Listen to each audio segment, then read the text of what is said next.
Hey babe, how do you turn the camera on? Oh, never mind.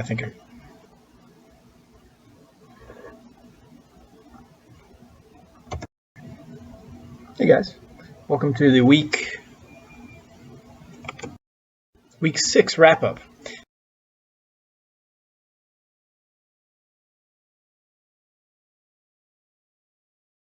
Come with me. There we go. All right. So first and foremost, we have the cunning linguists versus the doctor of defense. That's me, in case you didn't know, versus Jeff. This was a really close one, a nail biter, if you will. Came right down to the wire. He had Trent Richardson left to play on Monday, and was really stressing me out. Going into that game, I think it was something like 121 to 134 or something like that. And Trent Richardson only got him 5.8 points. So I scraped by with a win there, which is good because my team really had the most well-rounded performance of the year so far. But enough about me. We'll move on to La Bala de Broken versus the Ghostface Killers. Excuse me. So La Bala de Broken, Tim, started RG3 over Cam Newton. That was a colossal fuck up. And then AJ Green actually had a week for him. I'd say better than a third round pick, and Bryce Brown kind of weak. So I'm not sure how he feels about that. James Jones ended up getting hurt. It's not good for his team. He's still been shopping AJ Green around. Maybe I shouldn't say that. Eddie Lacy had a good week. Danny Woodhead had a good week. Garrett Graham shit the bed. D'Angelo Williams has been surprisingly solid this year, I think, which is a little bit weird considering he usually sucks. But Matt Prater came in with 5 points, and the Jets gave him 9. But this game was kind of already decided after Brandon Marshall and Marshawn Lynch played, because those two guys together scored almost 60 points. And then after that, it was just a bunch of garbage points from the rest of Colton's team. Andrew Luck had a bad week. Victor Cruz had an okay week. Ronnie Hillman, and then, of course, Brandon Myers had nothing. Just got back from jury duty. Brain's a little fried. Luckily, it didn't get picked. It was for a child molestation case. It was a Mexican dude. Did some bad shit. There's a priest there, too, but that was unrelated.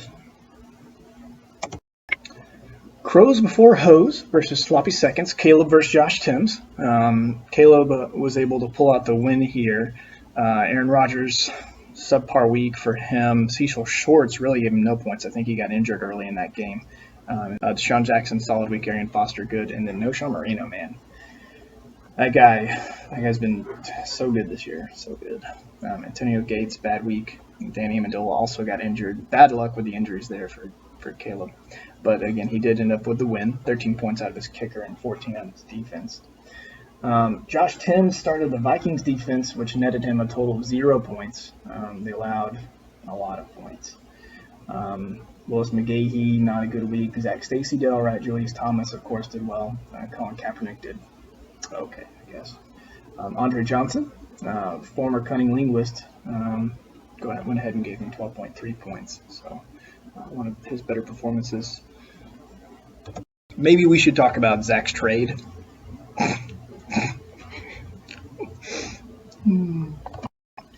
Next up, the Dallas Raiders versus Graham's Crackers. We're going to start with the obvious point here with Graham himself. He got 0 points this week. That's crazy. Vincent Jackson really picked up the slack there, though, for him with 27 points. Travis's team had a good week for the most part. Actually, no, they didn't. That's a lie. They didn't have a good week at all. Jordy Nelson and Vincent Jackson had a good week. Everyone else was idiots. Zach was able to pull out the win here, mainly on the back of Jamal Charles. If anyone's interested, if you had put AJ Green on this team, I assume he would have played over Emmanuel Sanders. Only would have gotten him 5 more points. So instead of 122 to 106, it would have been like 127. So. Next up is Blomo versus the Mad Hatter. Ryan squeaked out a big win this week. Both these guys are now 2-4. Ryan up from 1-4, obviously. Jay Cutler, solid week. Frank Gore showed up. And the Bears defense and Steven Gostkowski really helped him out there too.